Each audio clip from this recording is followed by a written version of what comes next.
तो कल हमने एक्सपेंस लेके बात किए थे एडवांस क्लास में। आज हम बात करेंगे इनकम और उसी का ही प्रीवियस और आफ्टर लेकर। मतलब नॉर्मली अब आप जानते हो कि इनकम कब होता है, जब बेनिफिट और service given and consideration also received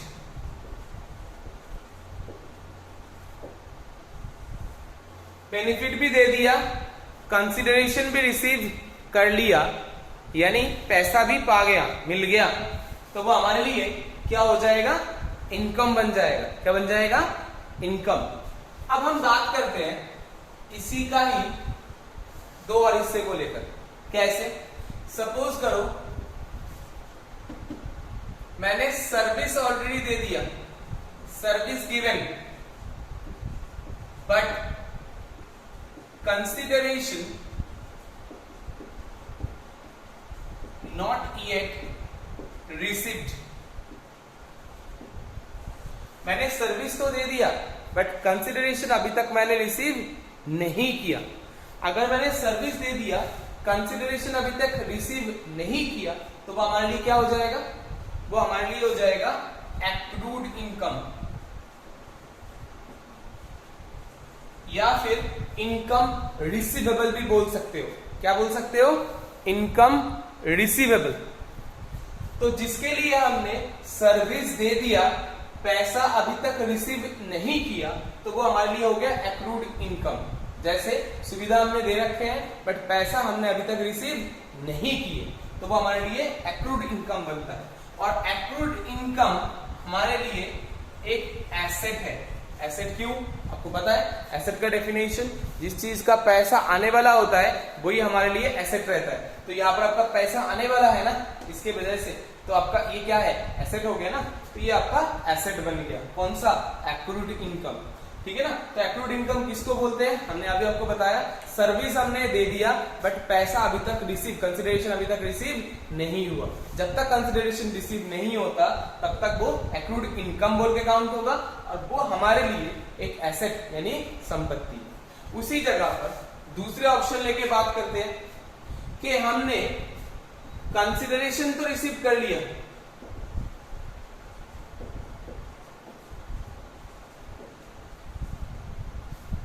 consideration हमने रिसीव कर लिया, बट क्या हुआ होगा, सुविधा अभी तक हमने नहीं दी, बिल्कुल सही।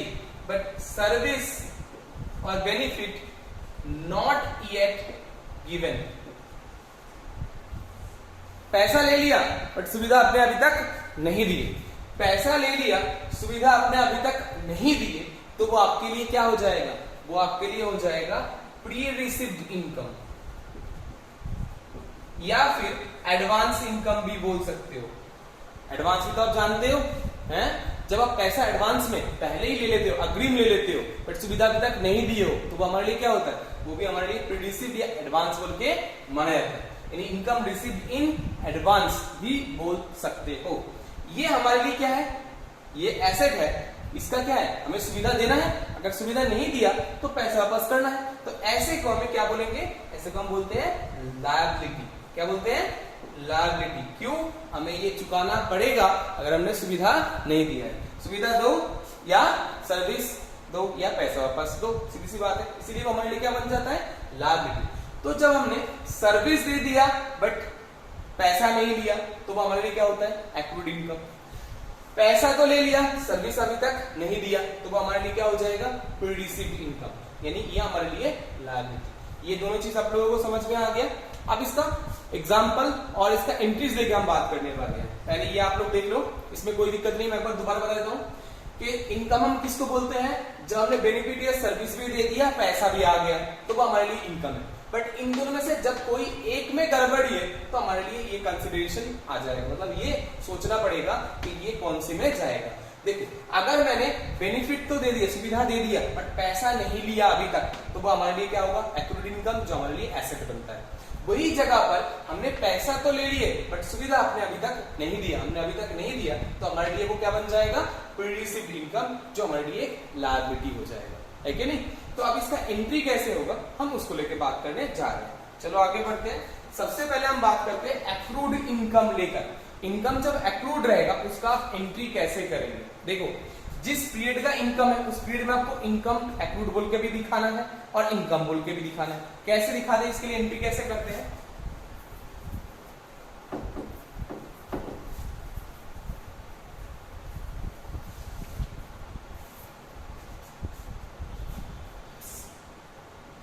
इकतीस 3/2021 को मैंने देखा कि मार्च का जो रेंट है, rent of March not yet received. मार्च महीने का जो रेंट है वो अभी तक हमने रिसीव नहीं किए। तो इनकम कब का है, मार्च का है, यानी 20-21 का है। उसके दौरान आपको इनकम बोल के भी दिखाना है बट अभी तक उसका पैसा आपका नहीं आया। ऐसे इनकम को हम क्या बोलेंगे, एक्रूड इनकम है ना। तो एक्रूड इनकम का एंट्री 31/3 को आप क्या करोगे, एंट्री देखो क्या होगा, accrued rent account debit to. यहां रेंट खर्चा नहीं है, या रेंट मिलने वाला रेंट की बात चल रहा है, जो रेंट मुझे मिल रहा है, टू क्या आ जाएगा, रेंट रिसिप्ट। देखो रेंट रिसिप्ट दिखा दिए, इनकम बोल के कंसीडर हो गया बट इनकम अभी कैश में नहीं आया, अभी आपको प्राप्ति नहीं हुआ, इसलिए एक पर्टिकुलर लेजर में हमने ट्रांसफर करे जिसका नाम है क्या, एक्रूड रेंट अकाउंट, क्योंकि वो मिलने वाला है, राइज हो चुका है बट अभी तक मिला नहीं है। ये था 31/3 में ये एंट्री होगा। 31/3 में ये एंट्री होने के वजह से पीएल में हम क्या बोल के दिखाएंगे, क्रेडिट साइड में बाय रेंट रिसीव बोल के, मान लो 1000 रुपए का, तो ये 1000 रुपए यहां पर बाय रेंट रिसीव बोल के दिख जाएगा।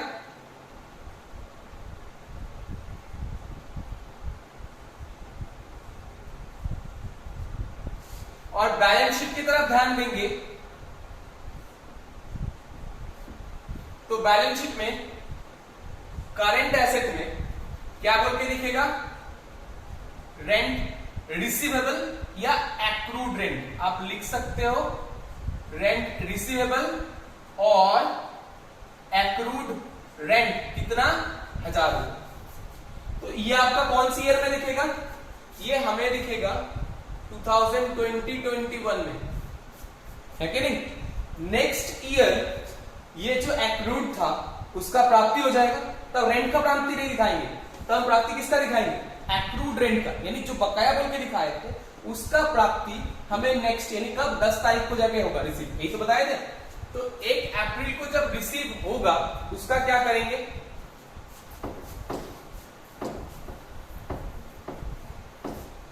अब मान लेते हैं ये जो रेंट था मेरा ये रिसीव हो गया 10th of अप्रैल 2021 को, तो ये कौन सा पीरियड हो गया, ये मेरा 2021-22 हो गया। तो 21 का 20-21 का रेंट हमें रिसीव हो रहा है कहां पर जाके, 21-22 में जाके। जब 21-22 में ये रिसीव होगा तो आप रेंट रिसीव को रिसीव बोल के नहीं दिखाएंगे, किसका रिसीव बोल के दिखाएंगे, ये एक्रूड रेंट का रिसीव बोल के आप दिखाएंगे। क्यों, या तो इनकम ऑलरेडी आपने दिखा दिया ना एक बार क्रेडिट करके रेंट रिसीव को, तो एक बार जब आपने क्रेडिट करके इनकम बोल के दिखा दिए, दोबारा जब प्राप्ति होगा दोबारा से दिखा नहीं सकते। ये आप ध्यान रखना पड़ेगा कि आउटस्टैंडिंग यानी बकाया या ड्यू जब होता है, अगर ड्यू में आपने एक बार अपने इनकम बोल के कंसीडर कर लिए या एक्सपेंस बोल के एक बार कंसीडर हो गया था तो दोबारा से वो कंसीडर नहीं होता। तो एक बार ये इनकम बोल के कंसीडर हो चुका है तो दोबारा बोलने के लिए इनकम बोल के आपको दिखाना नहीं। दोबारा जब इसी रेंट का प्राप्ति हो रहा है तो आपको दिखाना है किसका प्राप्ति हो रहा है, एक्रूड रेंट का। किसका हो रहा है, एक्रूड का, जो बकाया था उसका प्राप्ति हो रहा है। तो जब इसका रिसीव होगा एक्रूड का तो हम एंट्री क्या करेंगे, bank account debit to accrued rent account, कितने रुपए, 1000 रुपए, समझ गए। तो तो 1000 रुपए मेरा बैंक में आ गया। तो इस साल का प्रॉफिट एंड लॉस में देखेंगे, इस साल के प्रॉफिट एंड लॉस में अब ये इनकम बोल के दोबारा से क्रेडिट साइड में आएगा नहीं। क्यों नहीं आएगा? इस साल में मैंने माना और कुछ है ही नहीं। तो ये जो इनकम था ये तो हो चुका है, आप एक बार इनकम दिखा चुके हैं, तो इस साल का पीएल में इसका कोई मतलब नहीं। बट बैलेंस शीट में जो पहले करंट एसेट पे रेंट रिसीवेबल या एक्रूड रेंट बोल के 1000 रुपए था, अब वो बैलेंस शीट में करंट एसेट में ही इसमें बैंक के घर में आ चुका है, मतलब बैंक में उसका पैसा आ चुका है। कितने रुपए?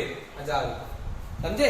इस तरीके से हम किसको दिखाते हैं? इस तरीके से हम नॉर्मली एक्रूड इनकम को इसी तरीके से हम दिखाते हैं।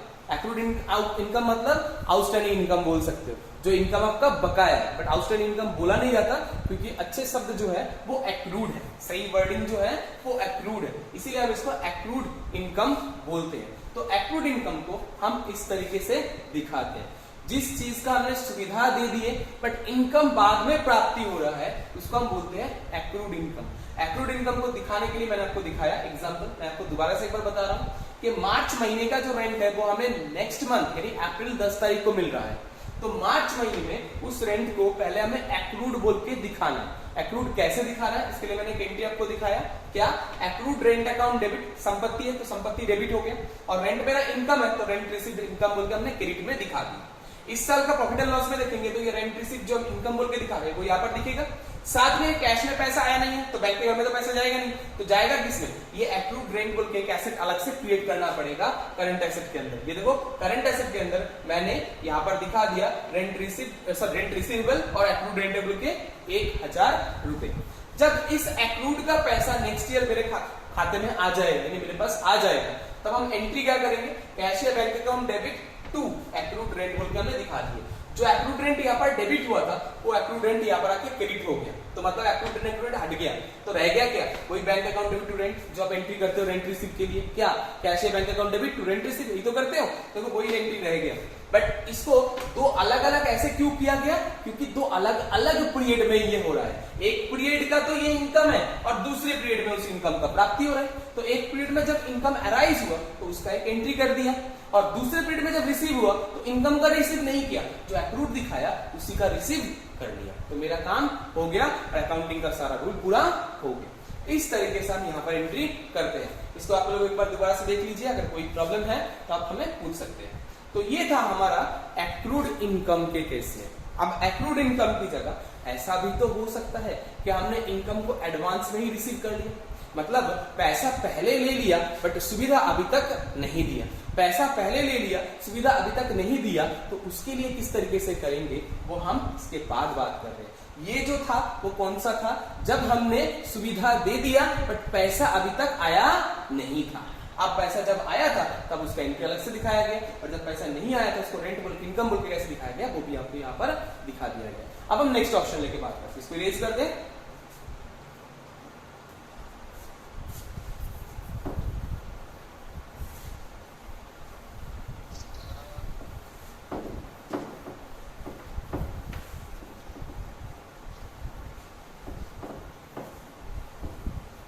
पहले जो हमने देखे वो था हमारा एक्रूड इनकम। अब हम बात करेंगे प्री रिसीव्ड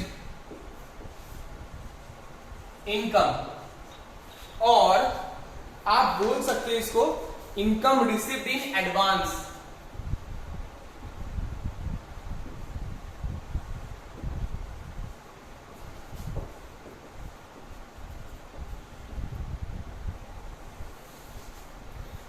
मतलब क्या कि आपने पैसा तो रिसीव कर लिया बट सुविधा अभी तक आपने नहीं दी।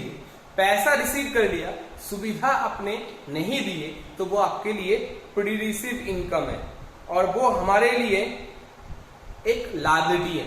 क्यों? हमें वो चुकाना पड़ेगा। तो उसको हमें किस तरीके से दिखाना है वही हम यहां पर बात करने जा रहे हैं। तो हम किसको लेके बात कर रहे हैं? Pre receive income. पहले से इनकम रिसीव हो चुका है तो क्या बोल के हम दिखाएंगे। सपोज करो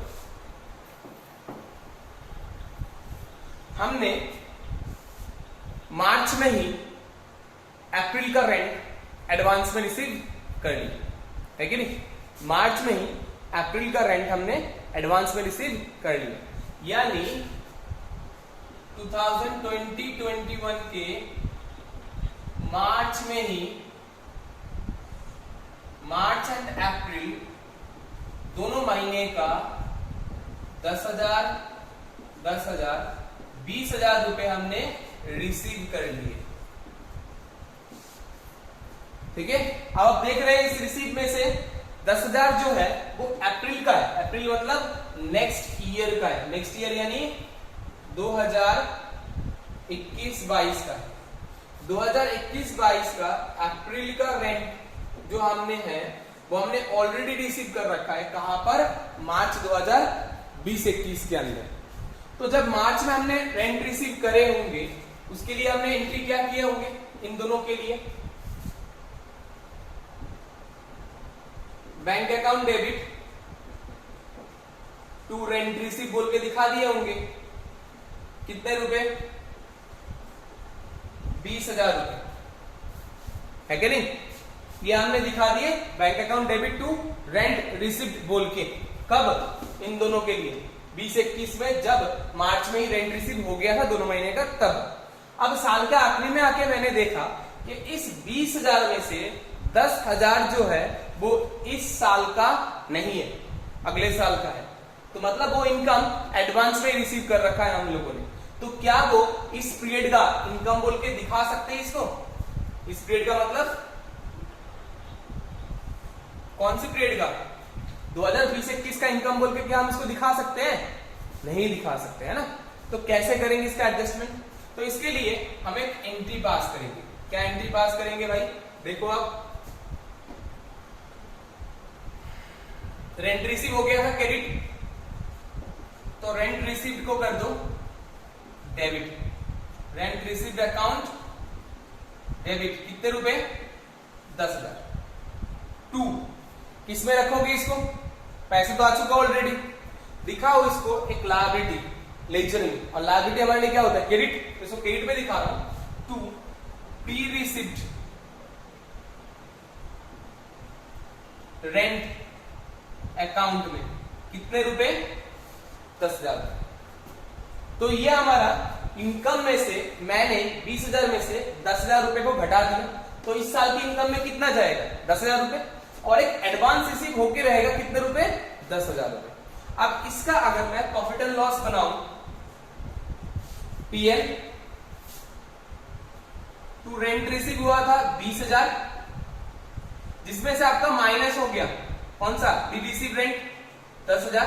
तो नेट कितना रहेगा? 10,000। यानी रेंट रिसीव में अभी कितना रहेगा ये देखो ना, 20,000 आपका रेंट रिसीव में पहले क्रेडिट हुआ था, उसके केस में अब ये 10,000 आपका डेबिट हो गया। तो नेट कितना रह गया? 10,000 क्रेडिट। ये 10,000 क्रेडिट हमने यहां पर इनकम बोल के प्रॉफिट एंड लॉस में दिखा दिए। हो गया। अब हम बात करते हैं बैलेंस शीट में क्या होगा। बैलेंस शीट में ये आपका लायबिलिटी था, है कि नहीं? तो ये लायबिलिटी, बैलेंस शीट के लायबिलिटी साइड में करंट लायबिलिटी के अंदर क्या बोल के दिखाएंगे?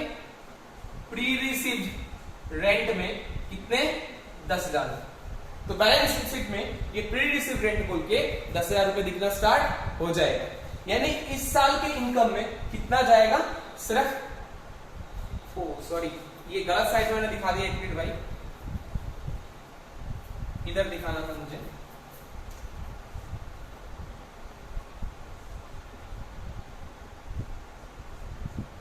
रेंट रिसीव कितना रुपए? 10,000 रुपए। तो रेंट रिसीव बोल के 10,000 रुपए आ गया यहाँ पर रिसीव साइड में, क्रेडिट साइड में। मैंने उधर क्रेडिट लिख दिया था जैसे, है ना? तो ये आपका क्रेडिट साइड में यहाँ पर आ गया। और बैलेंस शीट में ये प्री रिसीव रेंट बोल के 10,000 रुपए दिखना स्टार्ट हो गया। देख लिया आप लोगों ने यहाँ पर। ये था हमारा प्री रिसीव का कहानी, अपने एडवांस में रिसीव कर लिया। मैंने देखो आपको दोबारा से बता रहा हूं कि मार्च अप्रैल दोनों महीने का रेंट मैंने मार्च में ही रिसीव कर लिया। कितने? मार्च का भी 10, अप्रैल का भी 10, टोटल 20,000 रुपए रिसीव कर लिया। तो जब 20,000 रुपए रिसीव हुआ मार्च में, हमने एंट्री क्या की है? Bank account debit to rent receive कितना? 20,000 रुपए। साल के आखिरी में मैंने देखा इस 20,000 में से 10,000 तो मेरा एडवांस रिसीव है, जो अगले साल का है वो इसी साल में रिसीव कर रखा है, तो इस साल से उस रिसीव इनकम में से उसको हटाना है। कैसे हटाएंगे, उसके लिए हम एक एंट्री करें। देखो यहाँ पर जब रिसीव हुआ था रेंट रिसीव को हमने क्रेडिट किए थे, अब ये रेंट रिसीव को घटाना है तो इस रेंट रिसीव को हमने डेबिट कर दिए। कैसे, रेंट रिसीव अकाउंट डेबिट, कितने रुपए 10,000। तू किस में डाल दिया, प्री रिसीव रेंट के अंदर, कितना 10,000। ठीक है, ये एडजस्टमेंट हुआ है इसीलिए रेंट रिसीव आपका डेबिट हुआ है। नॉर्मली आपको पता है इनकम हमेशा क्रेडिट होता है, बिल्कुल सही, इनकम हमेशा क्रेडिट हुआ है, बट इनकम में से जब एडजस्टमेंट करना पड़ा इनकम को तो मैंने इसको डेबिट कर दिया ताकि ये इनकम कम हो जाए। पहले 20,000 क्रेडिट था, अब उसके केस में 10,000 आपका डेबिट हो गया। ठीक है, और जो 10,000 रुपए डेबिट हुआ उसके केस में क्रेडिट किसको किया हमने, क्रेडिट किया प्री रिसीव्ड रेंट को, प्री रिसीव्ड रेंट को, जो हमारे लिए क्या था, लायबिलिटी। क्यों, हमने एडवांस में रिसीव कर रखा, तो ये हमने लायबिलिटी बोल के दिखा दिया। और इस लायबिलिटी को हमने कहां पर दिखाया, बैलेंस शीट में करंट लायबिलिटी के अंदर दिखा दिया। हो गया, किसी को कोई प्रॉब्लम इसमें। अब देखो ये तो हो गया इस साल का, अब नेक्स्ट ईयर क्या होगा, यानी 21-22 में इसको क्या करके दिखाएंगे। अब 21-22 की तरफ ध्यान दो, 21-22 में आपका क्या होगा, ये जो प्री रिसीव हुआ था अब इसको रिसीव में, इनकम में कन्वर्ट करना होगा। अब इनकम में आप कन्वर्ट कैसे करेंगे, अप्रैल में मैं एक एंट्री पास करूंगा, अप्रैल का मान लो 30 अप्रैल को जब रेंट रिसीव होता है उस डेट में हम उसको इनकम बोल के कंसीडर कन्वर्ट कर देंगे। क्या, कैसे कन्वर्ट करेंगे, ये कैश बैंक तो आएगा नहीं आपका क्योंकि पैसे तो पहले आ चुका है, तो कैसे करेंगे, ये आपका क्रेडिट था पहले, देखिए ये देखिए आपका टू प्री रिसीव रेंट आपका क्रेडिट था, अब इसको यहां पर आप डेबिट कर दीजिए, यानी pre received rent account debit to, cash तो आएगा नहीं है ना, कैश तो आएगा नहीं, वो तो आ चुका है पहले, तो कैश आएगा तो कैश को डेबिट करते हैं हम लोग, बट कैश तो पहले ही आ चुका है। देखो बैंक कैशबैक पहले आ चुका है, जब पहले आ चुका है तो यहाँ पर आने का कोई कहानी था नहीं ना, इसीलिए हमने जो क्रेडिट पहले किए थे प्री रिसीव को उसको हमने डेबिट कर लिया, तो ताकि प्री रिसीव डेबिट क्रेडिट में खत्म हो जाएंगे और जाएंगे किसमें, टू रेंट रिसीव के अंदर, कितने रुपए 10,000 रुपए, बस हो गया। तो इसका मतलब ये हो गया, अगर ये एंट्री करा तो इस साल का जो मेरा पीएल होगा उस पीएल में क्रेडिट साइड में बाय रेंट रिसीव इनकम था ना, जो मैंने यहाँ पर उस टाइम गलती लिखा था, यहाँ पर ये इधर बाय रेंट रिसीव बोल के यहाँ पर पिछले साल 10,000 आया था, इस साल भी जो प्री रिसीव था वो 10,000 रुपए यहाँ पर आ गया। ठीक है, इनकम बोल के आ गया। और बैलेंस शीट में जो आपका ये प्री रिसीव करंट लायबिलिटी था, आपको कोई कहानी नहीं रहा, अब वो खत्म हो गया क्योंकि वो अब इनकम में कन्वर्ट हो चुका है और बैंक में तो पहले ही पैसा आ गया था, तो इस साल बैलेंस शीट में अब कुछ दिखाने की जरूरत नहीं। समझ में आ गया, कोई दिक्कत है, मैं एक बार दोबारा समझा रहा हूं आप लोगों को। जब हमने इनकम प्री रिसीव कर रखा है, मतलब इनकम हमने रिसीव कर लिए बट अभी तक सुविधा नहीं दी, तो वो हमारे लिए प्री रिसीव इनकम होता है। प्री रिसीव या इनकम रिसीव इन एडवांस, ये हमारे लिए क्या होता है, मैंने बताया लायबिलिटी है कि नहीं।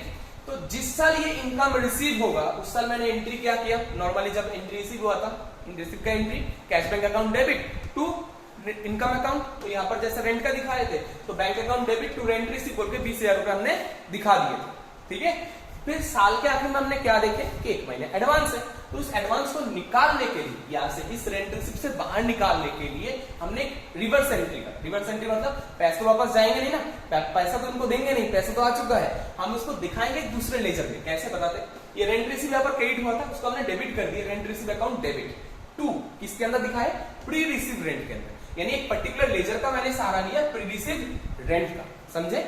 अब इसी को हमने बैलेंस शीट में दिखाया, कैसे, पीएल में इनकम बोल के दिखा दिया 10,000 रुपए और बैलेंस शीट में करंट लायबिलिटी के अंदर प्री रिसीव रेंट बोल के दिखा दिए 10,000 रुपए। क्यों, ये प्री रिसीव रेंट हमारा लायबिलिटी था, ये लायबिलिटी यहाँ पर हमने बैलेंस शीट में शो कर रखा है। अब नेक्स्ट ईयर जब बात होएगा तो ये जो आपका लायबिलिटी था अब वो इनकम में कन्वर्ट हो जाएगा। जब आप इनकम में कन्वर्ट करेंगे तब एंट्री क्या करेंगे, प्री रिसीव रेंट को अपने पहले क्रेडिट किए थे, अब उसको कर दीजिए डेबिट, और रेंट रिसीव यानी इनकम को आप कर दीजिए क्रेडिट, तो आपका एडजस्टमेंट हो गया। इस साल के पीएल में यानी 2021-22 के पीएल में आपको रेंटल इनकम दिखना स्टार्ट हो जाएगा 10,000 रुपए, बैलेंस शीट आपका खाली हो गया, बैलेंस शीट में आपको ये आप दिखाने का जरूरत नहीं पड़ेगा अगर इस साल में नहीं है तो। ठीक है, तो इस तरीके से हम किसको दिखाते हैं, प्री रिसीव इनकम को या फिर इनकम रिसीव इन एडवांस को, समझे। तो ये था हमारा दूसरा क्लास। और एक बात इसमें और एक जरूरी है इनकम में, जिसको हम बोलते हैं, इसको इरेज करते हैं,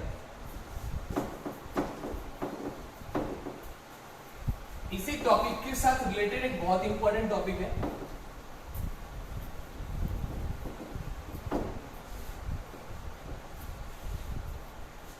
एक तो हमारा अनअर्न्ड इनकम, अनअर्न्ड इनकम। हमने सुविधा दी है तो इनकम अराइज हुआ, बट ऐसा भी तो हो सकता है सुविधा अभी तक दिए नहीं, बट हाँ इन फ्यूचर होगा, तो ऐसे इनकम को हम क्या बोलेंगे? ऐसे इनकम को हम बोलते हैं अनअर्न्ड इनकम। जो अनअर्न्ड मतलब अभी तक अराइज ही नहीं हुआ, जब अराइज होगा तभी तो आपका प्राप्ति होगा, बट आपका अराइज ही नहीं हुआ, ऐसे इनकम को हम बोलते हैं अनअर्न्ड इनकम। जैसे कि आपको रियलाइजेशन कॉन्सेप्ट में आपको बताया गया था अकाउंटिंग क्लास में कि इनकम जब तक अराइज नहीं होता तब तक आप उसको इनकम बोल के शो नहीं कर सकते। इसी कारण से अनअर्न्ड इनकम का कोई इनकम बोल के कंसिडरेशन नहीं होता और इसके लिए कोई एंट्री भी नहीं होता, नो एंट्री रिक्वायर्ड। ध्यान रहेगा आपको, इसके लिए हम कोई एंट्री पास नहीं करेंगे क्योंकि ये ना रिसीवेबल बना ना रिसीव हुआ। अनअर्न्ड मतलब ही यही होता है कि जो अब तक अराइज ही नहीं हुआ इन फ्यूचर में होगा, जब होगा तब देखी जाएगी, बट जब तक होता नहीं तब तक इनकम का कोई प्रोविजन नहीं है। बट सर क्या एक्सपेंस के लिए भी सेम कहानी है? नहीं, एक्सपेंस के लिए नहीं है। अगर कोई ऐसा एक्सपेंस या लायबिलिटी है जो इन फ्यूचर अराइज हो सकता है, अभी तक अराइज नहीं हुआ है बट इन फ्यूचर हो सकता है। देखो इनकम में ऐसा था, हो सकता था, तब भी कोई काम नहीं था, बट एक्सपेंस के केस में, लायबिलिटी केस में जब वो अराइज हो सकता है इन फ्यूचर, तो उसको हम यहाँ पर कंसिडरेशन में लेंगे। उसको इनकम को हम बोलते हैं contingent income.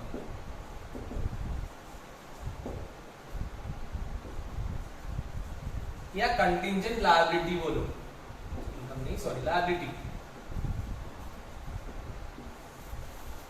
Contingent liability case में आप ध्यान रखना, जो लायबिलिटी अभी अराइज नहीं हुआ है बट इन फ्यूचर वो हो सकता है, और लायबिलिटी अराइज होगा फिर पेमेंट भी करना पड़ेगा, वो तो बात की बात, पहले लायबिलिटी अराइज होगा ना, तो लायबिलिटी अराइज होगा फिर हम पेमेंट करेंगे।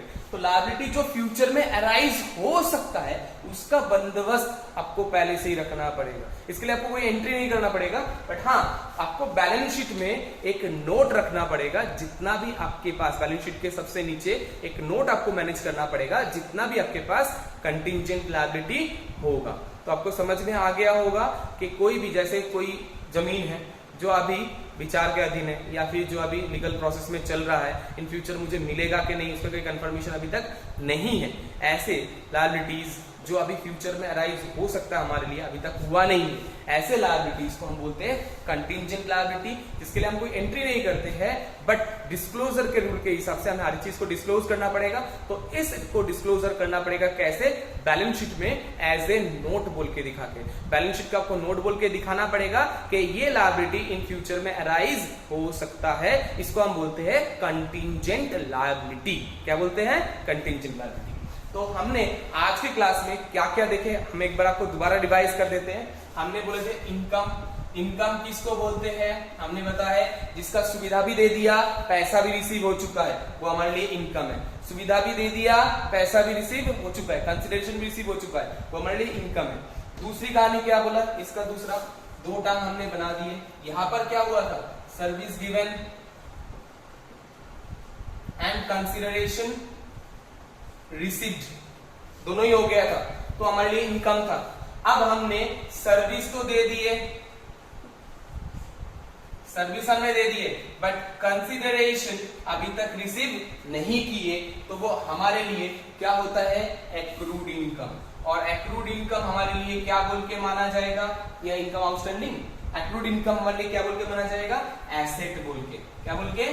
एसेट। वही जगह पर जब हमने कंसिडरेशन तो रिसीव कर लिए बट अभी तक सर्विस नहीं दिए, तो वो हमारे लिए क्या रह जाएगा? वो हमारे लिए प्री रिसीव्ड यानी इनकम रिसीव्ड इन एडवांस बन जाएगा, प्री रिसीव्ड इनकम बन जाएगा। और प्री रिसीव्ड इनकम हमारे लिए क्या होता है? एक लायबिलिटी होता है। ये सारा चीज आपको समझ में आ गया। इसके अलावा दो चीज हमने आज और बात करें, एक तो अनअर्न्ड इनकम, जो इनकम अभी तक अराइज ही नहीं हुआ, प्राप्त होने का कोई कारण ही नहीं है, तो जब अराइज ही नहीं हुआ तो उसके लिए कोई एंट्री हम लोग नहीं करेंगे। और उसी जगह पर अगर कोई लार्ज रीटेन फ्यूचर अराइज हो सकता है, अभी तक अराइज नहीं हुआ है, ऐसे को हम क्या बोलते हैं, कंटिंजेंट लायबिलिटी, जिसको हम बैलेंस शीट में एज नोट बोल के दिखाते हैं। तो ये था आज का हमारा क्लास। अगर आप लोगों को कोई क्वेरी है आप हमें डाउट सेशन में पूछ सकते हैं। थैंक यू, जय हिंद।